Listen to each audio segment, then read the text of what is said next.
لوگ یہ سمجھتے ہیں کہ شیطان گناہ کی خواہش دل میں ڈالتا ہے، یہ غلط ہے۔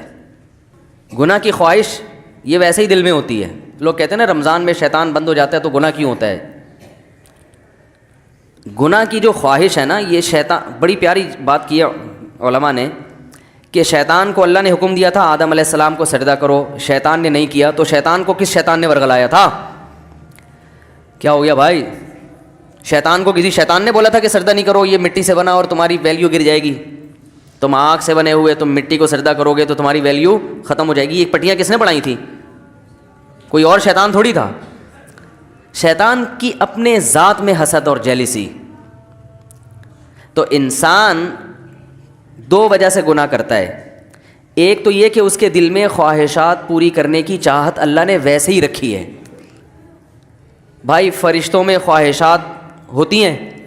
نہیں ہوتی۔ فرشتوں میں نہ روٹی کی خواہش نہ کوئی اور خواہش، تو اللہ نے انسانوں میں رکھی ہوئی ہیں۔ روٹی بھی چاہیے، صحت بھی چاہیے، گھر بھی چاہیے، گاڑی بھی چاہیے، عزت بھی چاہیے، تو بہت ساری چیزیں چاہیے کر کے وہ ایک طویل فہرست بنائی ہوئی ہے اس نے۔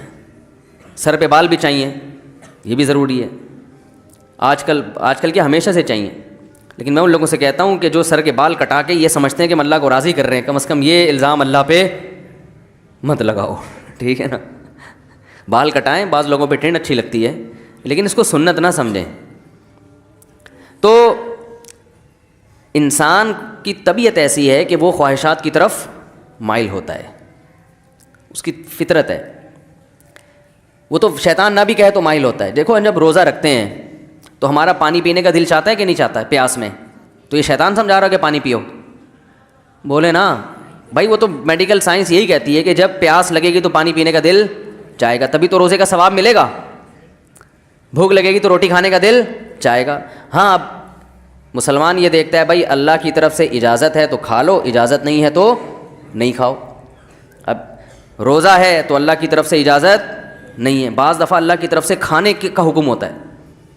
کسی ایسے شخص نے نفلی روزہ آپ نے رکھا ہوا ہے، دعوت کر لی جو آپ کے بڑوں میں سے ہے، قریبی رشتہ داروں میں سے ہے، آپ اس کی دعوت اٹینڈ نہیں کریں گے تو وہ ناراض ہونے کا خطرہ ہے، تو پھر شریعت کا حکم کیا ہے؟ یہاں روزہ توڑ دو، روزہ توڑ کے اس کی دعوت کھا لو۔ پھر فقہا کا اختلاف ہے، بعض کہتے ہیں کہ بعد میں قضا کرے، بعض کہتے ہیں نہیں کرے۔ امام حنیفہ کے نزدیک بعد میں قضا کرنا ضروری ہے۔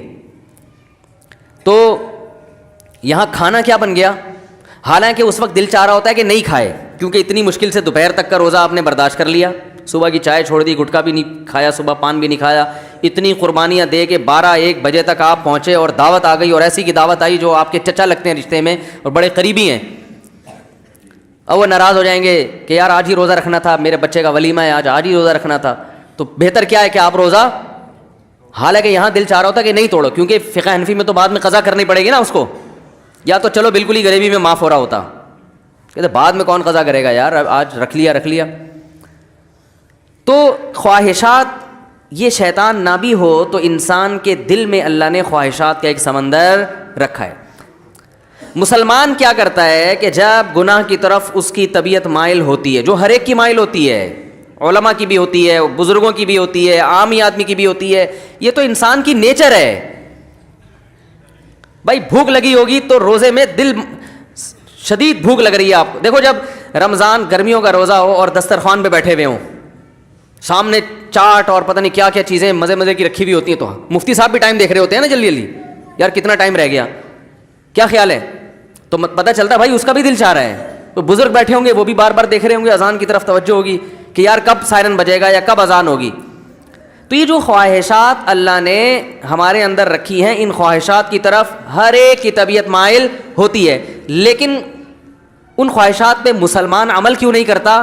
بھائی ناجائز ہے، ضمیر ملامت کرتا ہے، بھائی سزا ملے گی اس پر، دنیا میں بدنام بھی ہو سکتے ہیں اور آخرت میں بھی سزا مل سکتی ہے۔ یہ چیزیں ہیں جو زنا سے بھی روکتی ہیں، شراب سے بھی روکتی ہیں، ماں باپ کے ساتھ بدتمیزی سے بھی روکتی ہیں، اور بہت ساری چیزوں سے۔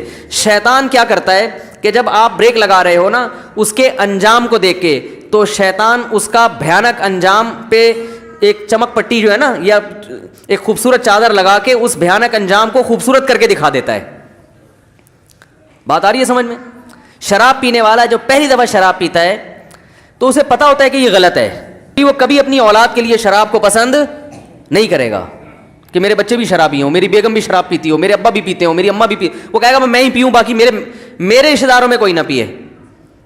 تو پہلی دفعہ جب شیطان اس کو شراب پلواتا ہے, اسے پتہ ہوتا ہے کہ یہ انسان کو پتہ ہوتا ہے یہ غلط ہے, اس کا انجام برا ہے, سے جگر خراب ہو جاتا ہے, اور پھر عادت پڑ جاتی ہے, نہیں ملے گی تو دماغ خراب ہوگا, اور قتل بھی ہو جاتے ہیں, سب واقعات اس کے سامنے ہوتے ہیں.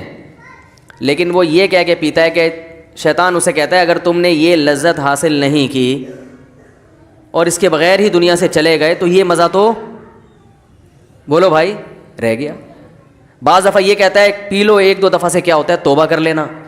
بعض دفعہ یہ کہتا ہے تمہاری ٹینشنیں اتنی ہیں کہ شراب کا جو نقصان ہے وہ نقصان اتنا زیادہ نہیں ہے جتنا یہ ٹینشن تمہیں نقصان دے رہی ہے, تو علاج کے طور پر پی لو, یہ ٹینشن تو ختم ہوگی نا. بھائی لوگوں کو غم ہوتا ہے نا, اسٹریس میں آتے ہیں, کوئی بھاگ گئی, کوئی منگنی ٹوٹ گئی, کہیں جاب لیس ہو گئے, درجنوں قسم کے مسائل دنیا میں لوگوں کے ساتھ چل رہے ہیں.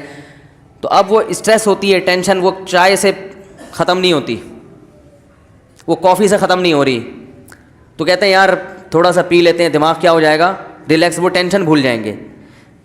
تو یہ شیطان یہ کیا کرتا ہے, وَزَيَّنَ لَهُمُ الشَّيْطَانُ أَعْمَالَهُمْ, شیطان قرآن کہتا ہے کہ شیطان کسی برائی میں جو بدبو ہے نا اور جو گندگی ہے اس کو ہٹا کے اس کو مزین کر دیتا ہے. زینت کسے کہتے ہیں؟ زینت